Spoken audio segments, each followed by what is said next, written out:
All right, let's get right into it. We all spend decades planning for retirement, right? We save, we invest, we dream about what it's going to be like.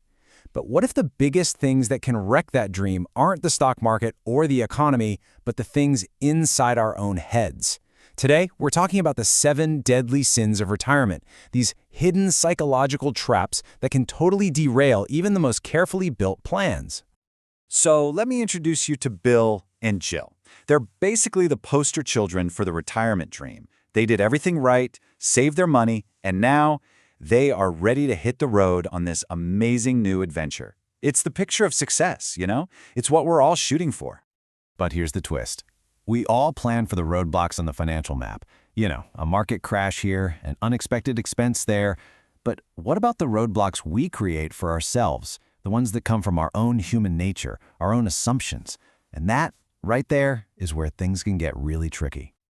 Okay, so let's kick things off with the sins that go straight after our 2 most precious resources in retirement, our time and, of course, our money. First up, we have pride. Now, this is that little voice in your head that whispers, "Hey, you've saved a ton, you're going to be fine, relax." It's the sin of endless time, this dangerous overconfidence that makes us totally blind to a huge risk, longevity risk. That's the very real possibility of outliving your money. And this is exactly why pride is so dangerous. I mean, just look at these numbers. If you're a 65-year-old man, there's a 1 in 4 chance you'll live to be 94. For a woman, that age is 96. That could be 30 years in retirement. Pride might tell you to just kind of wave that off, but the data here is screaming that it's a bet you really can't afford to lose. Next on the list is greed. And this isn't about wanting a bigger house or a fancier car. It's much quieter than that. It's about assuming the money you have today will buy the same amount of stuff tomorrow, and the next day, and 10 years from now. This is the sin of rising costs, where we just completely forget about the silent thief of retirement, inflation. And believe me, the damage from inflation adds up way faster than you think. At just a 3% inflation rate, and that's actually below the historical average, your cost of living will literally double every 24 years. To put it another way, a Ford Mustang back in 1964 cost about $2,300. Today, it starts at over 30 grand. That's inflation, and that's the real price of greed. And then we have wrath. This is the sin of just plain bad timing. It's when the market decides to throw a full-blown tantrum right when you need it the most. We're talking about a major downturn in the first few years after you retire. This thing has a name. It's called the sequence of returns risk. To really get what Roth can do, let's head back to Bill and Jill. Remember them? They both did everything by the book. They each saved $1 million. They each planned to withdraw $40,000 a year, adjusted for inflation. Their plans were identical. The only difference? Bill retired in 1996, and Jill retired just 3 years later in 1999, right before a huge market crash. Now look at this. The results are, they're staggering. Bill, who caught a few good market years right at the start, saw his account grow to $3.4 million. But Jill, who retired right into that storm, she ran out of money. Completely. Same savings, same plan. The only difference was wrath, the sin of bad timing. This just shows you how unbelievably critical timing can be.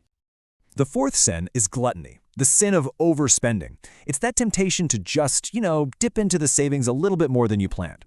Think of your retirement savings like a gas tank for a very, very long road trip. Gluttony is the danger of hitting the accelerator too hard and draining that tank way too fast. And here's the kicker. That old 4% rule that everyone used to talk about, a lot of experts are saying it might be too risky now. To safely get that same $40,000 a year with a more conservative 3% withdrawal rate, you don't need $1 million. You need over $1.3 million. That's the hidden cost of gluttony, and it totally changes the retirement math. Okay, let's switch gears. We're moving on to our next set of sins. These are less about the markets and more about personal and, political risks. The risks of life and policy. So, sin number 5 is envy, and this is the sin of false assurance. It's when you look at your friends or family getting their Social Security checks, and you just kind of assume yours will work the same way. But Social Security is incredibly complex, and just making assumptions without knowing the rules can be a crazy expensive mistake. Let's check back in with Bill and Jill. Bill commits the sin of envy. He sees everyone else taking their benefits early, so he files at 62. Jill, on the other hand, waits until she's 70. And the difference? By waiting, Jill's monthly check is over $1,100 bigger. If they both live to 90, that single decision means she gets almost $130,000 more in benefits. That's a huge deal. Number 6 is lust. And no, not in the way you're thinking. This is more like a lust for blissful ignorance, a deep desire to just look away from the really uncomfortable truths. And in retirement, the biggest uncomfortable truth is our own health and the gigantic costs that can come with it. It's the sin that leaves us totally exposed to healthcare and long-term care risks. And this chart really makes that truth impossible to ignore. A healthy couple at age 65 can expect to spend almost $15,000 a year out of pocket. By age 85, that number skyrockets to over $45,000. These are massive, unpredictable expenses, and the sin of lust just tells us to pretend they're not there. And that brings us to our final sin, sloth. This is the sin of the unexpected bill. It's basically just failing to plan for one of the only certainties in life, taxes. See, most of us have our retirement savings in tax-deferred accounts like 401ks, which means we're all sitting on a big future tax bill, and sloth is when we just don't plan for it. The way you fight sloth is with strategy. It's all about something called tax allocation. Basically, spreading your money across different kinds of accounts. Having some money in tax-deferred, some in tax-free, and some in taxable buckets gives you flexibility. It gives you the power to decide which account to pull from each year so you can control your tax bill instead of letting future tax rates control you. So, we've laid out the 7 deadly sins, the 7 huge roadblocks on the retirement journey. The big question now is, what on earth do we do about them? Let's talk about your navigation strategy. And here's the most important thing to remember. You can't avoid every single risk. The road of retirement is going to have some bumps. But you don't have to just be a passenger along for the ride. You can be a wise traveler with a good map and a really solid plan. And that plan really boils down to 4 key things. First, you absolutely need a comprehensive strategy that sees these risks coming. Second, you got to understand how to use asset and tax allocation to give yourself options.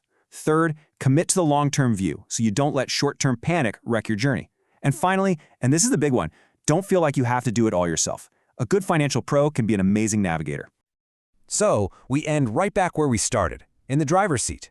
We've mapped out the 7 biggest roadblocks you might face on your retirement journey, and we've named the internal sins that can steer us straight into them. So the real question now is, are you ready to be the wise driver of your own retirement?